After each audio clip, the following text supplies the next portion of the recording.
Hey guys, welcome to Real Life School Podcast. Today we got a physical therapist here, and my goal for you guys is to kind of walk through his story, lessons learned, startup costs, and kind of his journey. So I know many of you guys are interested in, other people, how they started, what did it cost, and where they're at today, right? Nobody really teaches this kind of stuff in school firsthand by somebody who's been there and done it. So, dude, Owen, I am super pumped to have you on the show. How we met, by the way, let's just start off there. Nathan Marmer, CertaPro Painters franchise owner, introduced us. We were at a entrepreneur organization conference. EO, which was fantastic. And I was like, hey man, what do you do? And he told me, and he's like, what do you do? And I said, well, I do this. And he goes, let's do a podcast together. There you go. And we're like, dude, heck yeah. Let's get your butt on and let's talk about it. Why? Because you're in an industry that other people want to learn about. Yeah. So let's start out with this. You've been in physical therapy for 10, 15, 20 years. 13. 13 years, 13, yeah. But you've been in the health industry for a lot longer than that. Yeah, well, kind of, yeah. When I was a student, I was working in clinics and paying my way through that, doing what we would call rehab tech. Okay. So yeah, it's probably 17. Yeah. So 17, 20 I consider years. any, I mean, there's statistics out there. It's like, hey, you got to do it for 10,000 hours. You got to do it for 10 years. It's like, listen, have you been doing it, sticking to the fight for greater than 10, 15 years, and you're making a living at it? Oh yeah. You have knowledge that nobody else has. Oh yeah. Right? I've been in PT clinics cleaning tables since I was 14. Bingo. That's what I'm talking about, right? So what better way to hear it from somebody that's been there and done it? So let's start out. And how did you start? Where did the passion come from? Seed money, and where are you now? Well, first to start out, I'm a professional organization or professional business. Okay. So you have to get your degree and your license, right? So for what I do now with Simplify Motion PT, it all starts at college, right? It all starts with going through your 4 years and then 3 years of graduate. I was fortunate. I had a little bit of an accelerated program, but still it's grad school. Right? And then after that, I got out and I worked for big corporation, right? I was a staff PT, seeing people, learning how to do it. And I decided after a year, my boss had a review with me and she goes, well, what do you want to do? And I was like, well, I kind of want your job. I want what you're doing. Yeah. And I thought it was fascinating how like a well-run organization can really help people, right? Yeah. If you've ever walked into a PT clinic, the vibe of the clinic is so important to somebody being positive and wanting to do what they need to do to get better, right? So I said, she did that, I want to do it, right? Yeah. So they put me in their program to learn how to be a manager, and I was in New York for 3 years, so I ran a clinic in the last year. Okay. Then I decided to come out to Phoenix. Cheaper cost of living at the time. I don't know how much. Because the summers are enjoyable too, right? Yeah, right. Okay. Yeah. Yeah, it's starting to get hot. Man. Yeah. So then I worked for She's a physical therapist. She was doing it at that point for about 15 years, and she had 6 clinics. Okay. And she was stepping out of the clinic world and looking for managers for her clinics. So I took over one that was struggling. And then I decided, and I liked it. We were able to turn it around. A lot of the stuff I learned with that first job, I parlayed into this job. Okay. Built that clinic, did well with that, opened another one, got into a regional role. So then I started running 6 clinics under me. And then I kind of figured out, I kind of want to do this myself. Yeah. I saw the value that PT brought to people, Yep. how much the patients were willing to pay for it versus the insurance companies. And I had a few friends that had walked the path before that had a little bit more of an entrepreneurial bone than I did. Yeah. But I took the plunge, and now what did I say? In our pre-show, we were talking about profitable within 3 months. So there's ways to do it. There's ways to be able to make a living doing it. For sure. And it's just a good vibe. You get to help people. So how long have you been in the Valley doing it? I've been in Phoenix for 10 years. Okay, 10 years. Yeah. Well, 11. Okay. Yeah, 11. And you said startup cost was basically the degree up front. Yep. And I think you mentioned starting at what, $2,000 or something like that? Yeah. So I started, I am now a mobile physical therapist. Okay, so cool. What that means is the car that I drove here in has a table, some therapy bands, some dry needles, all the stuff that we use to do physical therapy, but in the home. Yeah. And patients really love the convenience of it. Sure. Right. So they will pay out of pocket for that. Heck yeah. We offer them a super bill if they have out of network What's benefits. So super bill is basically just like a one pager that says I did this with this person on this day. Okay. And puts the insurance company codes on it. Okay. Right. And they can take that bill and send it to their insurance company and see if they can get reimbursed after they pay me. Got so it. they pay me up front, and then they can probably get some reimbursement back. Got it. Right? Okay. That's convenient for them. Yeah, most commercial plans do that. Okay. Some patients don't want to go through the hassle. Others, they want it every time. So I just offer it. It's a free template. I just put it into my system it and send it out via email. Just email it to them. Got it. Okay. But yeah, so I'm mobile now. So it cost me $2,000 to get like my table, all that equipment, my liability insurance, and my LLC. And I was off to the races, and I probably covered that within the first 2 to 3 months. No kidding. And so the business itself has been profitable, 3 months into its lifespan. Yeah. Now it's a professional business, right? So I have to pay my salary. So profitable is great, but like you have to be able to pay your own mortgage. Yeah. So it's high season, right? Yeah. So when the weather's great, you got a bunch of snowbirds that come into the valley, right? And they're coming from all over, get out of the snow. Business is probably better in the winter. Yeah. Okay. Yeah, it's been great. I had a patient who wanted me an ungodly amount of hours. He really valued physical therapy. Awesome. It really helped out, but he got on his jet last week. See you later. So now, by the way, who is that guy? Yeah. Wait a second. Yeah, right. Yeah, I got signed an NDA. Yeah. Non-disclosure agreement. Yeah.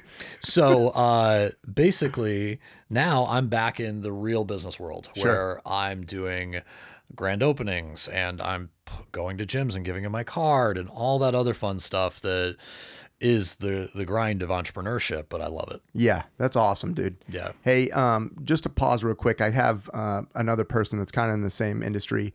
Her name is Colette Brown. She's with Limitless Healing. She's just got a quick tidbit here on sugar for us, and it's just a real good tip here. Hang on one second. Hey, Colette, are you there?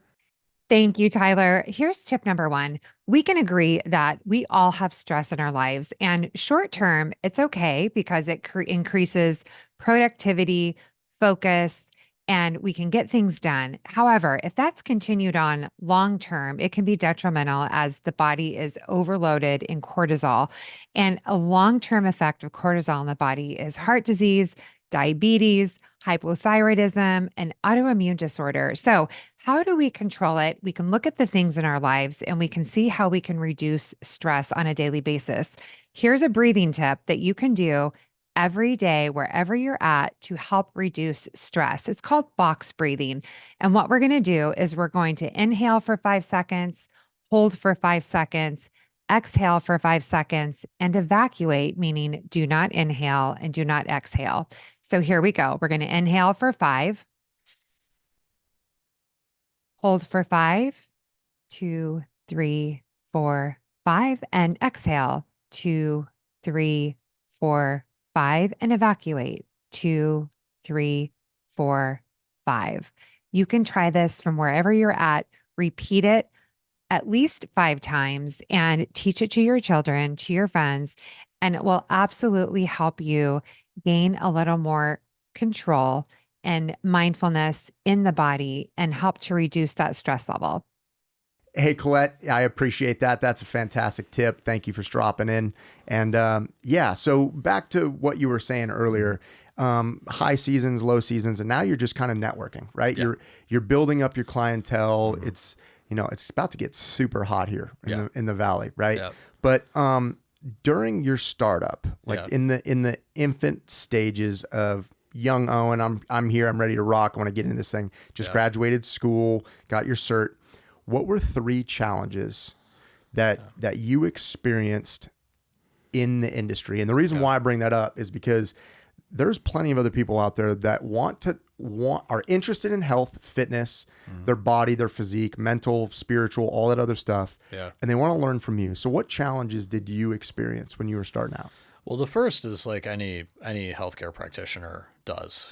You have your first patient, your instructor isn't right next to you watching over you. Yeah. And you have to deliver Mm-hmm. A+ care to that person, and you haven't seen anyone by yourself before. Yeah. So you have to get over that first hurdle of actually being able to provide the service, Yeah. right? And that, when I talk to new graduates, kids who are still in school, those first 2 years are really important about getting your skill set down. Cool. Right. And making sure that when somebody comes to you, they get the result that is intended from their physical therapy visit, right? Expectation management. Exactly. Right? Exactly. And it's hard because they know you're young.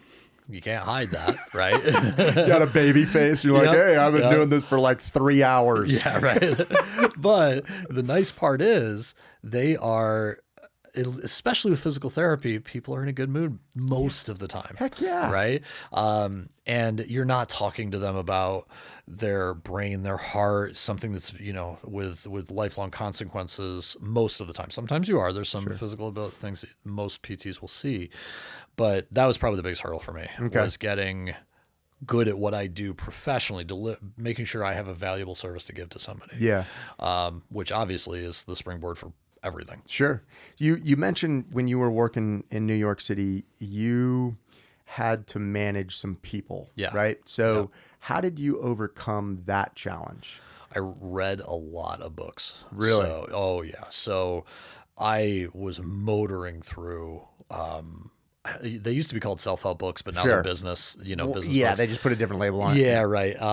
But some of the kind of classics, the 7 Habits of Highly Effective People. Love that book. Some of the, the Good to Great. I was actually really fortunate. My company had a great leadership development program. Mm-hmm. So some of it was that, but others was just me just picking up a book and reading. Yeah. Because I didn't have the experience, and the best way to get the experience is to read someone else's experience. Bingo. Or hear it on a podcast. Yeah, exactly. Or hear it firsthand. Oh, God. 13 years ago, there weren't that many podcasts. Fair. But, now to speak to your point about podcasts, as I'm an entrepreneur, I'm listening to, my entire feed is entrepreneurial podcasts. Yeah. I'm listening to guys who started gyms, who started clothing stores, who started all these different things to kind of figure out, okay, what was it like for them? Yeah. Manage my expectations. Should I be freaking out about this, or is this going to be something completely fine? Yeah. Don't worry about it. But I think reading really helped me in that initial phase of how to do it, and just learning from your failures. That's awesome. So with those podcasts, by the way, are these people walking you step by step? Like, if the podcasts that you're listening to, are they like firsthand experience? This is my name. This is where I'm at. And 6 months ago, or even a week ago, I was at this situation. Like, is that the type of stuff that? Yes and no. So yes, there's a few that I listen to that are very much, they aren't setting up like, this is what it is. This is what we're doing today. This is what we're learning. Okay. Right. A lot of it is the old analogy, right? If you were Elon Musk and I was me, and you had a cheeseburger, and you tweeted about it, and I tweeted about having a cheeseburger, you would get a bazillion likes. I would get nothing. Right. Because you, as Elon Musk, started a billion dollar company, innovation, whatever. People care about what you have to say, and therefore there's validity. You said Elon Musk? Yeah. Who's that? Some guy. But I get your point. Like, we could be talking about the same thing, but all of a sudden, a guy that has tenure and been there and done it, no matter what he says, the paint on the wall is blue, and you say it's blue, but he says it better, and he just gets a bazillion followers. And that's it. And I make that point to say some of the learning out there is very much what most people in entrepreneurial who've been an entrepreneur, everyone from Nathan with his painting company to Elon Musk, could tell you. But these guys get a bazillion followers because they have the higher number on their business. Sure. So it's, some of it is, look how cool I am type of podcast, and then you're like, well, he did it, so it must work for me. But some of it is walking you through step by step, and I like the step by step stuff. Me too, because it's, you can take it and say, okay, I would do this differently. Yeah. Or I would do that differently. Not like, oh yes, sir, I would definitely do exactly what you say. That doesn't fit the entrepreneurial spirit. Like somebody that follows that and they're like, oh, I'm gonna follow word for word exactly what that person said, because you're not built like them. There's only one guy like you, Owen, and there's the other person that's watching this is completely different. They got different strengths, different managerial styles, and their passions may be different. And I know we talked about passion here as one of the challenges. Like you brought up, like you were able to beat the challenge of when your passion on one day may be challenged. Yeah. You mentioned, like, and we talked about it, like different seasons, right? Yep. One challenge was when you're challenged with passion, how did you overcome that? Well, the hard part as a physical therapist is PT sounds like a super cool career. Yeah. Right? You get to work with sports, athletes. I was that. I was the guy, I played 3 sports. I was good at healthcare, or I was good at science. So PT's great for me, right? Yeah. I don't have to cut the wrong artery like a surgeon might. And I can like throw balls at athletes all day, and it's great, right? And then you get out into the world and you realize, well, there's business to this, and there's insurance companies, and there's, patients might not want certain things. Sure. So your passion kind of dies a little bit with that, because it's not all that it was cracked up to be when you don't have real life knowledge, right? Plus, you got to make a mortgage payments, keep the lights on. Exactly. Things are tough. So you have that as a professional, right? If you want to be a PT, and then as an entrepreneur, you very much overestimate your value when you've been in a professional career, because in my professional career, I'm pretty well regarded. I got some certifications that most people don't have, connections, all that stuff. Yeah. But I walked into a gym owner the other day trying to have him take on my golf fitness class, my golf sort of physical therapy / fitness class. Sure. Yeah. And I started with, hi, I'm a local PT, because in most professional settings, that's like, oh, good for you. Like, I will definitely listen to what you have to say. Sure. This guy couldn't have blown me off harder. He was he's like, oh, cool, here's my card, goes back and starts doing his bicep curls, right? And Basically, don't bug me. Exactly. I've had enough. I'm going to go back and get the pump. Yeah, exactly. And, you have to kind of look at that and say, well, yeah, okay, this is a different world. I am nothing to him. Sure. Right? A new business. He's never heard of me.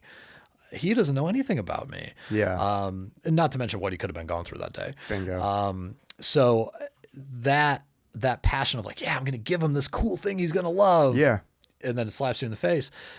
But then you also have to realize, well, this is where I'm at. So how do I work on that? How do I get myself so that he knows who I am when I walk through the door? So maybe next time approaching a new client, for some of you, maybe in the same, scenario, like, or a new business startup, how is that first interaction going to be? Because most people, I'm not saying for this scenario, but like most people are very me-sided. Like, hey, what can I get from you? You know what I mean? Instead, I'm still learning this, but like, hey, this is who I am. This is what I do.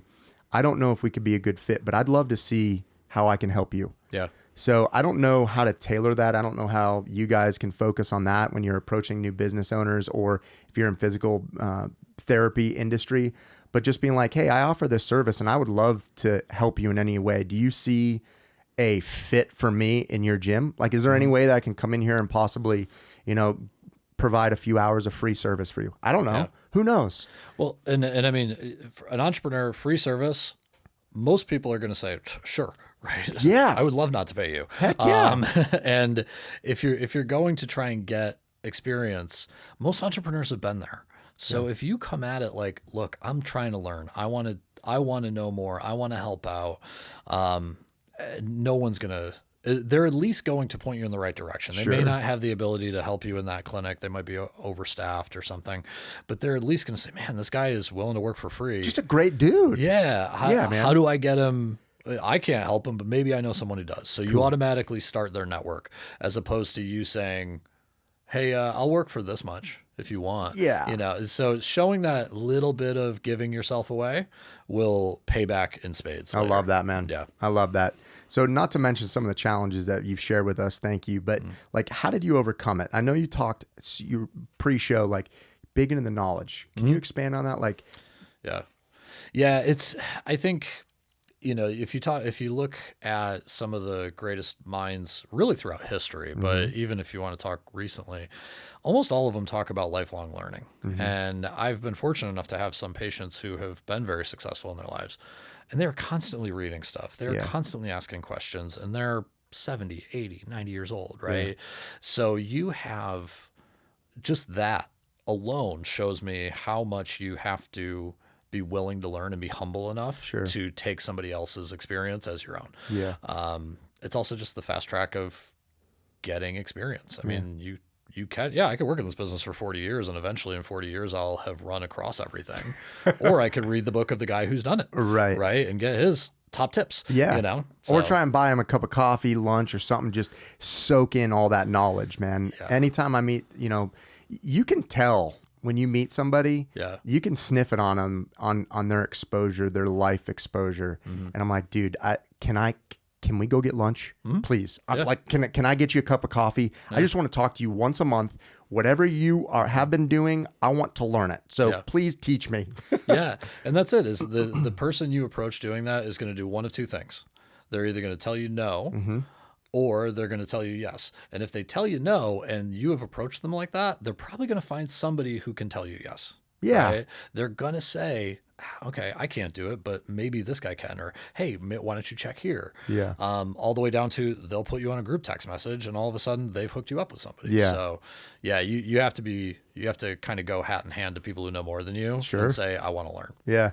I got a few mentors of mine that I meet with monthly, and how I met them. I mean, anywhere from meeting a guy on the golf course who walks his dog every morning to somebody that is a friend of the family. And I'm just like, hey, it's that time of the month. Like, we got to get some lunch. Yeah. And oh, by the way, you're worth way more than I am, so you got to buy. Hey, good. Yeah. We got another tip from Colette Brown. Hey, another sugar tip. Hey, Colette, are you there? Hi. Thanks, Tyler. Here is tip number 5. I'm expanding on last topic, which was sugar. How do you reduce your sugar addiction? I have 4 key components to help you reduce it. Number 1, know your why. Dig into why you want to live longer, why you want to feel better. Do you want to travel the world? Do you want to see your grandchildren born? What is your why? Knowing that will help dictate decisions that you make. Number 2, know where sugar hides. It's in everything. It's in sauces, it's in drinks, it's in food. So when you understand how much you're consuming and really pay attention to that, knowing that women 25 grams, men 35 grams, you'll know where you need to eliminate. Number 3, replace alternatives to things that you eat. If you're getting a Starbucks coffee every day, you need to find a different solution and figure out how to get less sugar. And that does not mean replacing it with artificial sweeteners, which can also confusingly be just as bad as regular sugar. And number 4, replace food with rewards in another place. So if you give yourself a chocolate bar for accomplishing something, maybe it's going to be a long bath with some essential oils. So try to apply those in your life to feel better. And I know you can do it. Hey, that's awesome. Colette, thank you so much for that. I mean, being in the health and wellness industry, you can never get too many of these awesome tips. So, back to you, Owen. Lesson or word of advice for somebody just starting out in the physical therapy field? Yeah, if you just got your degree and you're starting out, the best thing you can do, you have to understand that you're going to be doing the not pretty stuff. You're going to be cleaning the toilet. You're going to be taking the patient who showed up late. You're going to be maybe taking the bad shifts, covering for people, all that stuff. If you're starting out and you think you might want to be a PT, just go down to your local clinic and ask them. And just really say, I want to learn more about this. How do I do that? Some places have programs, right? So if you're an undergraduate student right now, they'll have programs that'll set you up with physical therapists. But what I did when I was 14, it's just my mom was getting PT on her back. I followed her into a session and I said, hey, I might want to do this. Do you mind if I just follow you around? And he's like, yeah, dude, sure. And he was a professor at the local college. So of course he was going to teach. He loved it. He loved talking. Yeah. But that's how I got into it. Okay. And you weren't paid. You were just there for eyeballs. Oh yeah. You just wanted to just take a look and see what he's doing. Yeah. And that was at a time where it wasn't so much of a requirement to get into school. Now it's that's why schools have these programs so their undergraduates get a certain amount of hours so that they can go to grad school with, 1,000 hours of observation. But the decision has to be made earlier. And that's where I tell people, if you really think you want to be a PT, go and fold towels and listen. Yeah. Right. You mean before you go to school? Before you go to college. Okay. Because a lot of times people will go into undergraduate and they already have to position themselves to be in graduate school, because PT graduate school is competitive. So you have to position yourself in your freshman, sophomore year. But if you've never been in a clinic before, and the first time you're doing it is when your teacher says, junior year, it's going to look good. Well, you don't want to come to that realization after 3 years of undergraduate school that, I don't want to do this. Yeah, no. Right. So can I pause for a second? Yeah. 34% of those people that go to college don't even use their degree. So like, this is a perfect example, and that's solid feedback. Like, before you go all in, you're all in and going to the 4-year degree plus grad school. Yeah. I don't advise anybody just to hop right into college until you know exactly what you want to do. Because with the statistics that they're showing out there now, it's like a lot of these people aren't using the degree, and they're coming out, $50,000 to $150,000 in debt, and then they go into a complete opposite field than they did before they even went into school. So I love that idea. Like, before you dive full in, pot committed, go fold towels, go volunteer, go work for free for a couple of weeks, a month, I don't know, until you know in your soul, like, this is actually for me. Yeah, well, this might be for me. Just get connections. Yeah. I mean, we were talking a little bit about, how'd you know it was for you and all that, and if I wish I had more. I came from a rural town. Not many of my friends' parents were doctors, lawyers, engineers, whatever. After I was in college for 3 or 4 years and I met kids whose friends were that, and I had those conversations, I was already pretty much down the road of a PT. Yeah. Right. So if any teenagers are listening, just ask questions to the old people, man. Yeah. Like, ask them, how'd you do it? What'd you do? Is this worth it? As much time as you can get in front of people who've done it, you'll hear the positives, but you also hear the gripes. Specifically, like, hey, where did you go to school? How long was the school? What was the challenges? What was the emphasis? Because there's some people that I know, you may love something so much, but you may not possess the full capabilities to accomplish it, right? Like, how do I say this? I'm going to sound bad, but I know it's the truth. Like, not everybody can be an astronaut. Not everybody can go be an Olympic athlete, right? So you have to match your realistic God-given gifts to what's in your soul. Granted, there's something to be said about persistence and like the grit and grind of just doing whatever it takes. But to your point, like, these mentors, these people, these podcasts, the knowledge that you're acquiring, it comes from being a young mind, like you said, in high school, and seeing somebody in these industries, physical therapy, or, podcasting, or, you like law, go sit in a courtroom. They're free. Yeah. You know what I mean? This is what I think you were trying to say. Like, ask the question specifically for you. Folding towels. Hey, can I follow you around with the professor? That's how you knew. Right. So we had some questions that came in randomly. Would you do it over again? Yeah, I think I would. Okay. Right. I mean, I've treated some really interesting people. I was able to do screenings for the NFL Draft Combine a few years ago. Dude. Like, I've treated, major leaguers, dancers. I get to go to shows with people who couldn't walk when they came into my clinic, and then they're doing, ballet in Brooklyn afterwards. So from a perspective of, and now I'm being able to make a good living doing it. Sure. I'd probably do it again. I hesitate now more than I would have, right? Because now it is getting more expensive for school. You can't just walk into that career. Like, I could just walk into that career. Now people can still walk in. They'll get a job after PT school, but they're going to have to create their own career, right? They have to get on Instagram. They have to start making connections. They have to network. Where I was just really fortunate. I worked for a company that was one of the biggest fish in the city. So I got to see whoever, because we were the only ones around.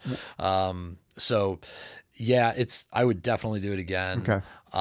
But at the same point, I always wonder, man, what would it be like if I went to business school? What would it Yeah. be like if I was a lawyer? What would it be like if I was a doctor? Sure. Well, a doctor, not so much. They can do that. But Leave it to those guys. yeah, I know what they do. I'm good as a PT. Sure. But yeah, so I'd probably say yes, but it's not a absolutely yes. Sure. It sounds like you've had the experience. You've traveled. You've been around all the top athletes of the world. So you don't get that if you're in a business degree. You don't get that in certain industries. So very versatile. And first and foremost, I think my takeaway from getting a chance to spend time with you is that like health and wellness. What you said a quote, and I'm going to quote you real quick. Yeah. People pay a lot of money, a lot more for looking better than feeling better. Yeah. People pay a lot more for looking better than feeling better. Yeah. But people take it for granted. But you're in the business of keeping them, the ligaments, the joints, all of them so much better. You know? And part of that was because we were talking, what would you do if you weren't a PT, or how would you advise somebody who wants to do this? Yeah. Without going to school? Because let's be honest, I mean, grad school right now for PT, you're walking out with $150,000 in debt, and that's just grad school, not undergrad. In grad school, they don't usually give loans. Undergrad, they'll at least like do some loans and stuff. But I mean, we have new grads coming out with $200,000 in debt. Are you serious? Oh yeah. So that's that's for a graduate school? Yeah, I could go into a big tirade if you really want me to on why PT is shooting itself in the foot, but that's that may be another podcast unless you want to get into it. Dude. But in the short form though, and that's something that if somebody is considering PT school, do realize that we haven't gotten reimbursement rates from most major insurers for 20 years, but cost of living's gone up. School has doubled in price since I've been in there. So that's why I say it's a financial challenge now more than it was when I was there. Wow. So if somebody wants to help people physically, I have now been in the world where I used to get all my referrals from physicians, top surgeons, all that stuff. Yep. Well, all the people that walk in their doors have insurance. So they are not going to be my salesperson. Hey, you got to pay cash for Owen. They're going to be like, oh, next, here, you go the guy down the street, right? So I have to go to the gyms. I've been learning so much about the gym world in the last 6 months. And what I've learned is what I said there is that people will happily fork over $150, $200 to look good. Yeah. They are constantly paying for that. Give me the biceps. I want bigger biceps, baby. Yeah. Here's $150. Yeah. But then when I go in and they say, well, my shoulder hurts. And I'm like, well, okay, yeah, you need probably about 6 weeks of work on that to make sure that your forces are aligned in your shoulder so that you don't hurt yourself. Yeah, but can't I just have a stretch? Like, can I just go on YouTube? And I'm like, well, I mean, you can, but you'll get the same result. Well, yeah, I don't know. But it's so ingrained, and it should be in people, that by being fit, you will look better, right? So if somebody wants to get into this, learn how to be a very good personal trainer. And then as you are learning, like at a bigger box, like a LA Fitness or some of these bigger gyms, then really look at, how do I provide value for somebody? It's the same thing as I'm doing. How do I provide enough value that they're willing to part with their money and that they keep telling 1.5 more people? Yeah. Right? Word of mouth. If they can tell 1.5 more people about you, you don't need any marketing budget. No. You are fine. Yeah. You are absolutely fine. And it'll be consistent. Exactly. Yeah. So, if you're not a school route, I'm top X% of my class, but you really like health and fitness, you got to go the personal trainer route, but you have to understand that it's a grind. Yeah. And that you have to be entrepreneurial. Wow. I didn't know that grad school is $200,000. Well, I mean, I'm sure there's private schools are a little bit more. So, private schools are around that $200,000 mark. Okay. State schools are a little bit less, but not by much. Point being is make sure you know that you want to get into this business before you get into it. Yeah. Because it's not one of those things where I just told you the statistics where they go to school and they don't use a degree. You are in debt. And you better use that degree. Yeah. And that's it. And you can climb out of debt as a PT, but it's, I climbed out of debt in 4 years. Good for you. Right. Yeah. Because my grad school is a little bit less, I was accelerated program. Most of my colleagues were somewhere around 5 or 6. Now people are in 20 years. Holy smokes. If they just stay in one spot. So I'm trying as much as I can to get PTs to be entrepreneurial. Yeah. You're using the golf too. Yeah. I mean, go figure here in the Valley. I mean, it's winter months, it's like golf capital of the fever, world. Yeah. That's fantastic. One question, I think you might have answered it though, but the biggest cost as a PT startup company. And yeah, first one's your degree, right? Degree. I mean, but if you start out mobile, like I said, 2000. You know, nothing much at all. Yeah, man. If you want to go right into brick and mortar, then you got to start talking. If you have independent cash, great. If you want to take out a loan, then you got to figure out what your credit worthiness is. Yeah. A lot of times they look at your history in the business. Can you actually deliver? So, you know, a lot of it is time. Your startup cost is time. Copy. Dude, just to recap, it sounds like over the last 10, 15 years of you doing this, you got exposure, you were interested, you walked the physical therapist halls with the professor, then you went to school, then you got a job in New York, and you were constantly growing, right? So you shared with us your podcast, your books, the mentors. I think that's, a lot of people don't understand how important that is, to put the cell phone down because they get lost in the social media, and it's like a drug, and just pick up a book or log into the podcast and be able to, for you, it was, what was it? The business techniques, the client costs to acquire, you know, types of those podcasts to better yourself in the knowledge, right? Yeah. I mean, and that's the nice part about social media and kind of what you're doing is, I mean, you're on social media. Yeah. I'd much rather somebody flick through your stuff than, you know, what Kim Kardashian's wearing, right? Yeah. So there are ways of getting it in a lot of ways.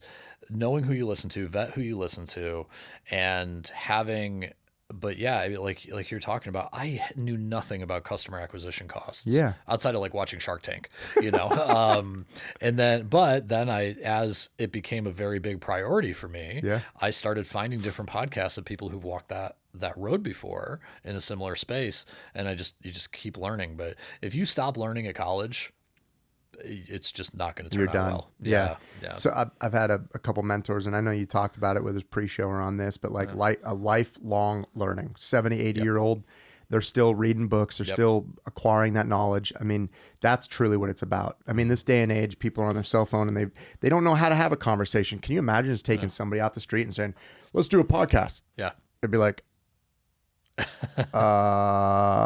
right? Yeah. So this is what it's really about, and I'm glad that you were able to share this, you know, experience, your startup costs, your story, the challenges, how you overcame it, and just the passion. I mean, there's a lot of people out there that just simply don't know what they want to do. Your advice: go do it for free. Go shadow somebody. Get your butt into a gym. Go do something, and just see if it feels right. If it just moves your soul first.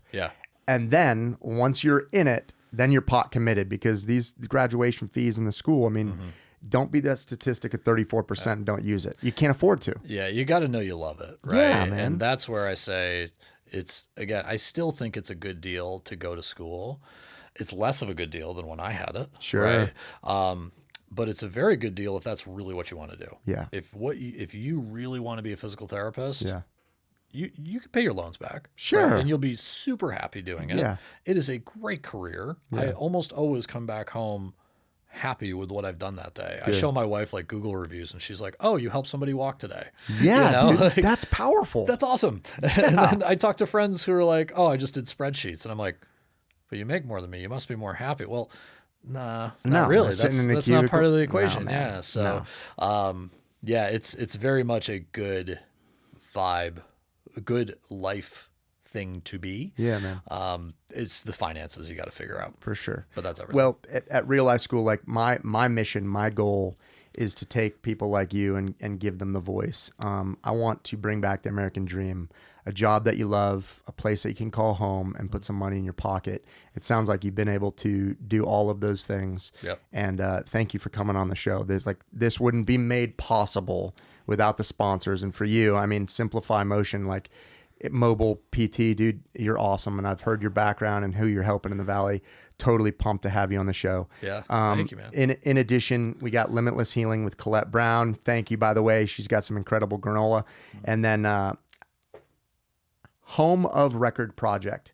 Okay, this is where the group of guys are taking veterans and being able to put them into a home, reduced rent, get them on their feet for 6 months, and then put them out and allow them to stand tall again. So I'm helping them with their finances, an incredible nonprofit.